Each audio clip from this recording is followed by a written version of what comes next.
Hello, and welcome to Soroptimist International Voices, where we give a global voice to women and girls. SI Voices is a space where women's stories and issues are heard as we celebrate 100 years of our remarkable organization. We will reveal and rediscover the history of our global movement while educating and informing on many of the key challenges affecting women and girls today. Welcome, everyone, to this episode of SI Voices. My name is Sue Riney, and I'm very excited to introduce today's guest, Heide Stefanyshyn-Piper, who had over 30 years of career experience as a United States naval officer, NASA astronaut, engineer, salvage officer, and diver, and is currently a member of the Speakers Bureau for the U.S. State Department. Welcome, Heide, and thank you for speaking with us. Well, thank you, Sue. I'm very happy to be here. You have quite an amazingly impressive background. Can you share with us a bit about yourself and how you have come to be where you are today? Sure. When I was growing up, I never would have thought this is the career I've had. But I think what put me on the right track is the fact that my parents really stressed education to us. Both my parents came to the United States from Europe. My mother came from Germany. My father came from the Ukraine. And they met in the United States, had a family. I have 4 brothers. And so the 5 of us, we were always stressed to study hard in school. And when I was going through school, my favorite subject was math. And I graduated from high school in 1980. And that was about the time when they really made a big push to get more girls that were going to college to start studying engineering and become engineers. And so I benefited from that, and I applied to a number of different schools.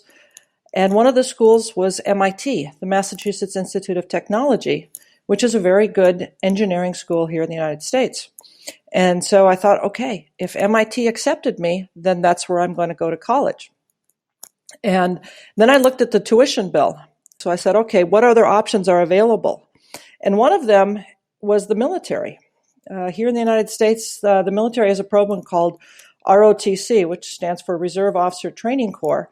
But basically what it is it's a program at a number of different colleges throughout the United States where the military will pay for your tuition and other fees, and in exchange, you spend time in the military as an officer. And so I thought, okay, I can spend 5 years in the military in exchange for my college education paid for. And so that's the route I chose. And after my freshman year, I was convinced I'm going to go fly in the Navy. Well, by the time I graduated and I had my final physical for flight school, I found out that I failed the eye test to become a pilot. And so at the time, I thought, well, if I can't be a pilot, I looked at a different option, and Navy diving looked like a good possibility. Definitely had to do a lot of work because it's very physical. And the hardest part was getting my run time down and getting the required number of pull-ups for the physical test. But when they say girls can't do push-ups, that's wrong. Girls can do push-ups. It just takes a lot of work. So off I went to dive school, went out into the Navy, went into the fleet. I was doing underwater ship repair and salvage work, and I really, really liked the work I was doing. And after a couple of years, I met another officer that was applying to the space program. So I started talking to him, found out you don't need to become a pilot to be an astronaut. And I thought, well, I have an engineering degree. It's what NASA requires, a technical degree. I had work experience fixing ships underwater. At the time, NASA hadn't started building the space station yet. And a lot of the repairs in the space station were going to be done by sending astronauts out in a spacesuit. And so the more I looked at that, I said, that looks a lot more like diving than flying. So I thought I'd go ahead and apply. And I did. And first time, I didn't get accepted, so I had to try again. But the second time is when I got accepted, and then I went off to NASA and spent 13 years in the space program, made 2 space shuttle flights, total of 5 spacewalks. So it just, that's how my career fell together. That is such an impressive resume, Heidi. So, Heidi, I understand that the speaking engagements you've been involved in recently have taken you to a variety of countries. Can you share a bit about that? Yes, Sue. And just a little bit of background is I've had the opportunity to partner with the State Department, the U.S. State Department, where the U.S. embassies in countries overseas, they like to bring over U.S. speakers, and they bring about a wide variety of U.S. speakers over just to showcase to the local populations, what Americans have done, and also try to motivate that kind of response in other countries. And yes, the countries that I've been to recently, it started out, spent some time in Georgia, in Azerbaijan, and Estonia. And last year I had the opportunity to go back to Ukraine, which for me was real special since my father came from Ukraine.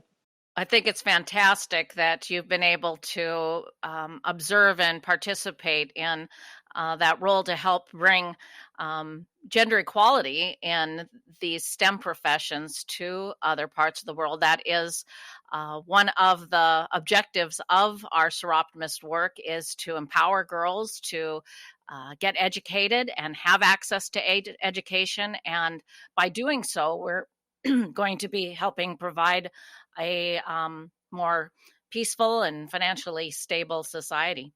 So, Heidi, as well as your many accolades, I am really proud to say that you are also a Soroptimist.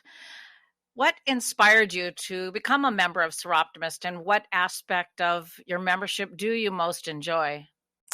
Well, when I first learned about Soroptimist, I was very pleased to hear about an organization that is about women and for women.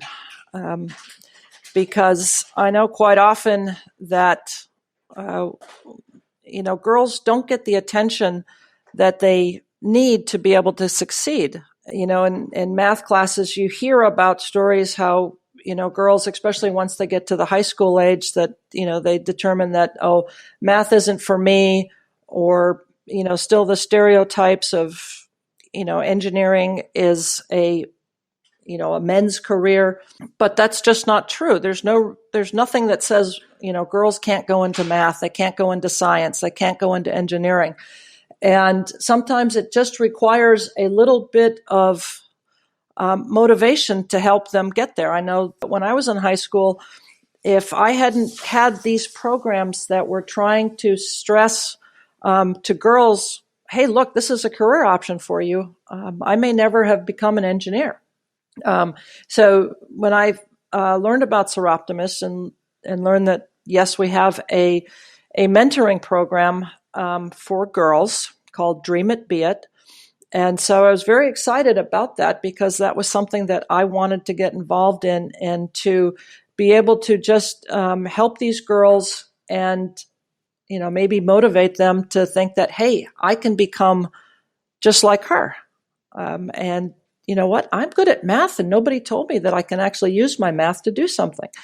And so that's what I've been really excited about most with Soroptimist. Your area of work is in what we call STEM, which stands for science, technology, engineering, math. And it's sometimes referred to as STEAM, where you add the A for arts as another integral component. It's important for us to talk today about STEM, as we're trying to encourage more girls in these currently male-dominated fields. Can you tell us about your own personal motivation for pursuing a STEM career? Did you know from an early age that you were interested in science? I think it first dawned on me that I was going to go into a technical field was, I remember it was either third or fourth grade, and in math class, we had this like a puzzle type activity. And I just remember, constantly going through them. They started out with addition and then subtraction and then multiplication. And every time I finished one, I automatically went on to the next one, and to the next one, and to the next one. And I think at that point, my teachers realized that, I was going to finish out the entire year's worth of activities in about a month. And so having that foundation of math also helped me in going on to high school, where again, they let me work on my own. And so I finished basically 4 years of math or 5 years of math and 4 years of high school. And so then when I went to college, I already had a basis of calculus. And so I could continue on and get into the engineering, because one of the things of engineering is you have to have a good math background in order to be a successful engineer. And so I think that's what just started my motivation. It was something that I was working on, and I found out that I was good at it, and I would just keep working. So after your successful and fulfilling career at NASA and achieving all that you have, as you said, you're now volunteering, speaking with girls and speaking in local schools, giving talks to girls in schools about STEM education. And I have read that in some recent studies, they found that girls' interest in STEM courses tends to decrease a bit after they're 10 years old or so. And that can be due to having a lack of female role models, or feeling they're not smart enough to do some of the math courses, or they buy into that stereotype that the courses are more suited to boys. So from your work volunteering in schools and speaking to groups of female students, have you noticed this taking place or heard girls voice these particular feelings? Sue, I have heard that. And I think there's also, what people perceive as what is an engineer. And a lot of times they think of an engineer as, somebody that's going to be always tinkering there, getting their hands dirty. And there's more to engineering than just that. And when I go out and talk to girls, I tell them that, yes, that is one aspect of engineering. And if that's what you want to do in your career, then yeah, you can definitely do that. But that's not all that engineers do. And there are many different aspects of engineering, whether it's even just looking at the different type of engineering, where you have mechanical engineering, electrical engineering, civil engineering, nuclear engineering, aerospace engineering, just about anything that, requires it to be built and you modify it and design it, that's going to require an engineer. And so there's lots of different things to do there. And earlier when you talked about STEM and you added the A in there of STEAM, of the arts, that part of, the arts with engineering, you need to have some artistic flair in your engineering. Another very, artistic aspect of engineering and science is architecture. You need to have a pleasing building, but you have to also have, the scientific knowledge and the engineering knowledge, and to know that you're designing something is actually going to be feasible, other than, yeah, it looks really pretty, but it's going to fall apart. Based on some of the experiences you've had and seen in various schools, is there a type of environment or culture that you have identified as being more encouraging than others to provide greater participation by girls in STEM studies? So I think one of the things that would be beneficial is if, teachers and parents don't look at, STEM, engineering, science as being either, a boy subject or a girl subject. And so if a student is showing aptitude in math and in science, and not try to put people in little, pigeonholes to say, yeah, you got to do this because you're a boy. You got to do this because you're a girl. I knew when I was growing up, to me, that gender role was kind of non-existent, because I went to an all-girls high school. And so during my last years in high school, there was, never, they're only going to talk to the boys or anything like that, because there were no boys. So it was all the girls. And so I think it's just really important to not, delineate things so much by gender, but more by aptitude and desire. So besides pursuing those areas of interest that you're good at, is there any other advice that you have given girls that you've met and spoken with in terms of recommendations of if they're considering pursuing a STEM career? Is there any other advice you give them? Well, probably the biggest advice I can give them is just don't give up. Engineering is going to be hard. That's probably one of the reasons why we don't graduate as many engineers as we do other majors, is because it is hard. There's a lot that goes into having that knowledge. There's a lot to learn. There's a lot of work that's required as an engineer. But the thing is, it's not impossible. And I always tell them, it's like a puzzle. And puzzles have an answer. And a lot of times, part of the challenge is going through that process and trying to figure out what the correct answer is. And you know what? Quite often, what you come up with at the end may not be anything that you started with, but it's that learning process and understanding that, you're going to have failures along the way. That's just part of what it is, of building something, designing something. It's just not going to come out the way you planned first time around. So what do? You look at what you made a mistake at, go figure out what went wrong, go fix it, and press on. And I think that perseverance is probably one of the things that you need to have if you're going to go into the sciences, because life's not perfect, but that's okay. Another recent research study that I came across indicated that girls may have more interest in pursuing a STEM career if it involves working on world problems, and was wondering if you have had any exposure to that through your conversations.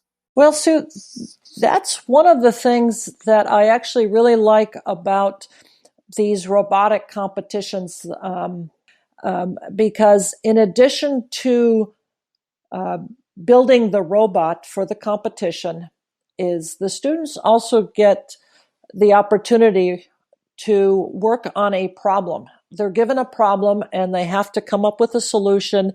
I remember throughout the years being involved in judging, and then in going out and talking to the groups and listening to what the students propose as their solutions. Some of them do tackle very real problems.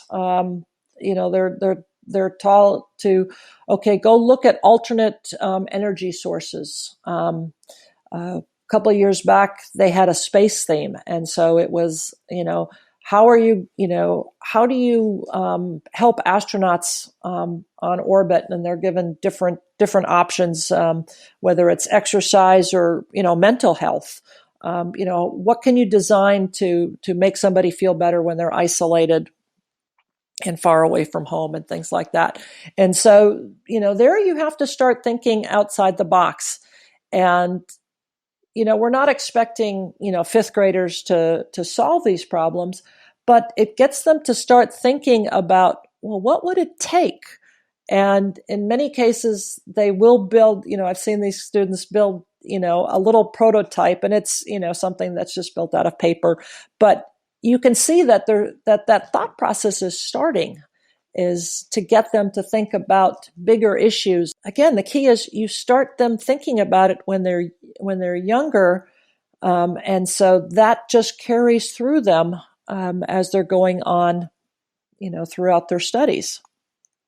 And so you plant that seed early, and from there, then they'll go off to building bigger things. And then when they get into the high schools and even into college, they have the opportunities to do, whether it's an internship or a summer project, that they can go off and, try to tackle some of these big world projects, but they tackle them just little steps at a time.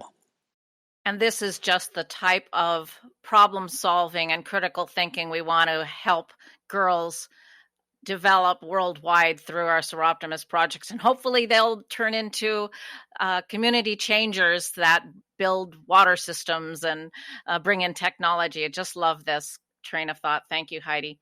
So with the COVID-19 pandemic and changes to online or distance learning, it is more important than ever for girls to be able to access and continue their education. Has COVID and so many schools going virtual impacted your ability to speak and inspire girls who may wish to pursue a STEM career? COVID has definitely put a damper on a lot of events. Everything from me going out to a school, because the schools are not in session, I can't go physically visit a school. I have throughout the year, I have done a number of events, via Zoom and other, webinar type events to be able to reach out to students, whether it's elementary school or even at the college level. But there is, something different between, actually getting to see an astronaut and hear them and be in the same room versus doing it online. But, unfortunately, the situation with COVID requires us all to be isolated, and we can't all gather together, so we make do. And I think it's important that all students, boys and girls, that they have equal access to as many of the opportunities that they would have had in school. It's just going to be different online. Even the robotics programs, obviously you can't get students together to build a robot. And so that's, that activity has been set aside, but we just have to, keep the contact and try to do as much, remotely that we can so that, hopefully in the not too distant future, that we'll be able to get back together again and then just continue on with what we had been doing to stimulate that interest and desire in the technical world. Thank you so much, Heidi. I know I have learned a lot from what you've shared, and I'm sure our listeners did as well. Education and access to education for girls is at the heart of the work in which Soroptimists around the world are engaged. Our projects and advocacy work that help girls continue learning and returning to school are critical. We invite all our listeners to join with Soroptimist in that effort. And if you'd like to know more about how you can get involved, just reach out to us via our website, www.soroptimistinternational.org. Thank you so much, Heidi, for joining us today, and thank you to all of our listeners for joining us as well. We invite you to subscribe to SI Voices so that you can join us for all of our future podcasts. You've been listening to SI Voices, a podcast hosted by Soroptimist International. Follow us on social media for our lasted news and updates at Soroptimist Global on Facebook and Instagram, and at Soroptitweet on Twitter. You can also check out our website, soroptimistinternational.org. Please join us next time on SI Voices.